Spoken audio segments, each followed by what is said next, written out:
Finally, Pokemon's mainline RPG series will be making its debut on a console. Sure, we got Let's Go on the Switch last year, but this is the first time a new generation of the series is being made for a console. And sure, the Switch is technically also a handheld, but let's ignore that for right now. A lot's been said about Pokemon Sword and Shield, some of it positive, some of it not so much, but soon we'll all have our hands on the games and get to experience it for ourselves and see just how it turns out. And in this feature, to gear up for Sword and Shield's launch, we'll be talking about 15 important details you should know about the RPG duo. With all of that said, let's get started. Setting. With every new Pokemon generation comes a new region to explore, and in Sword and Shield, things are going to be decidedly British.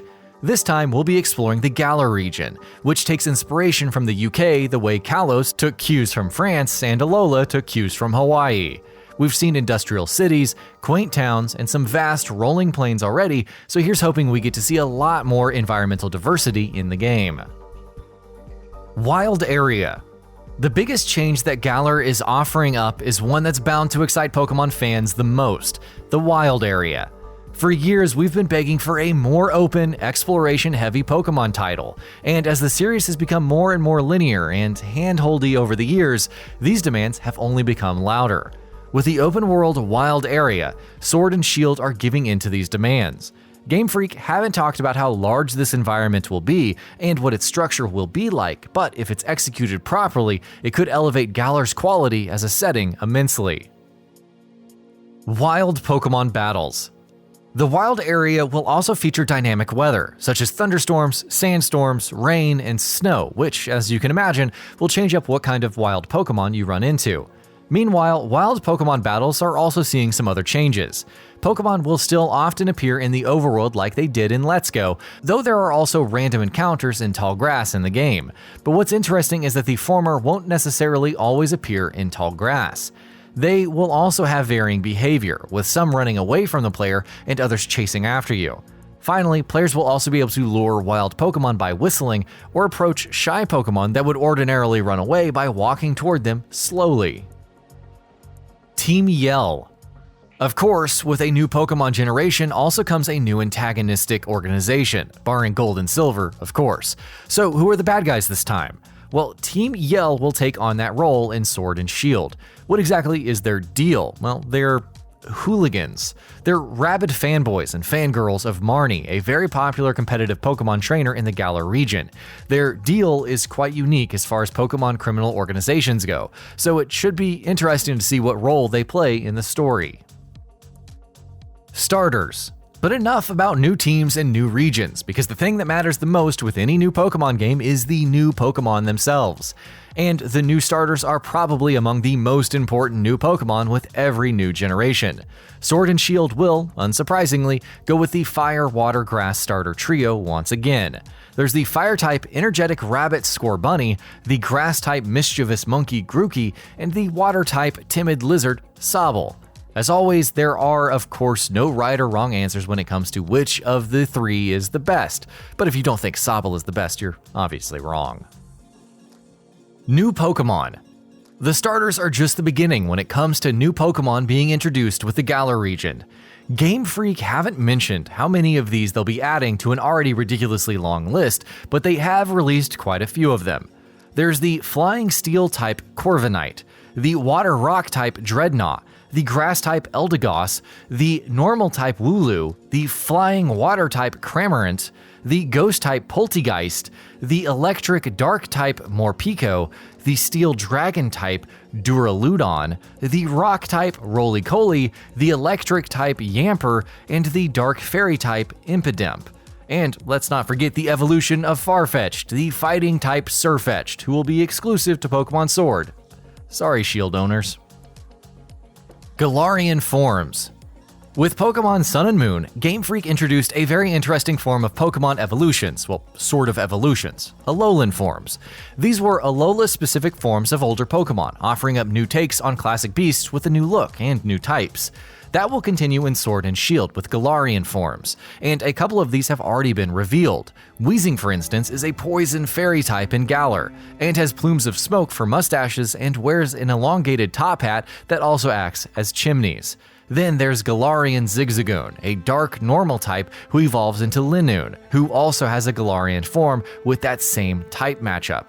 Linoone, interestingly enough, also has a new evolution now, Obstagoon.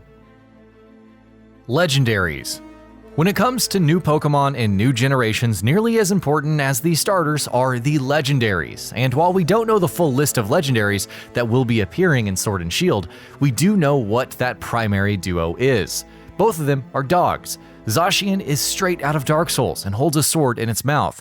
Zamazenta has a massive mane that's shaped like a shield. They're also named after colors, cyan and magenta respectively. No Elite Four. With Pokemon Sun and Moon, Game Freak removed Pokemon Gyms, a time-honored tradition in the series.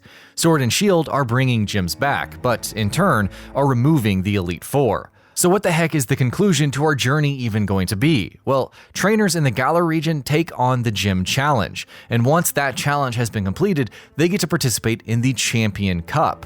The Champion Cup is a full-on, nationally televised sporting event, with battles taking place in huge stadiums brimming with audiences. Once you win the Champion Cup, you then get a chance to challenge Galar's Pokemon League champion, Leon, and defeating him is your ultimate goal. Dynamax. Pokemon X and Y introduced Mega Evolutions. Pokemon Sun and Moon introduced Z-moves. Now with Pokemon Sword and Shield, it's time for a new gimmick, Dynamaxing. Using your Dynamax band, you can make your Pokemon grow absolutely massive. When a Pokemon is Dynamaxed, it also gets access to Dynamaxed moves, called Max Moves. These are, as you can imagine, much more powerful than regular moves. Dynamaxing can only be done once per battle, and a Pokemon only remains Dynamaxed for a total of 3 turns.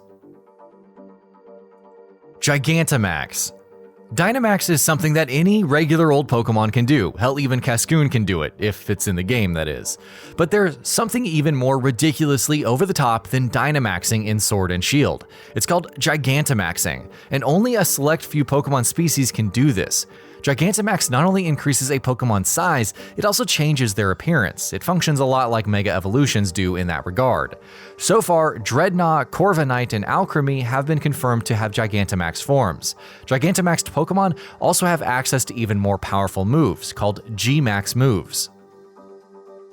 Max Raid Battles. Taking cues from Pokemon Go, Pokemon Sword and Shield will also have co-op focused raid battles against special Pokemon called Max Raid Battles. Scattered throughout the wild area will be portals, which will take players to Max Raid Battles, which are battles against Dynamaxed Pokemon, who remain Dynamaxed for the whole battle. The nature and difficulty of these battles will also be affected by the current weather in the wild area. While before you get into one of these fights, the game will also tell you how difficult the fight is, or what, if any, the loss condition for the battle is, such as letting the battle last for 10 turns. Players also have a time limit before the battle begins to select the Pokemon they want to use. Though Max Raid Battles are co-op fights for up to 4 players locally or over the internet, you can also tackle these solo. Pokemon Camp.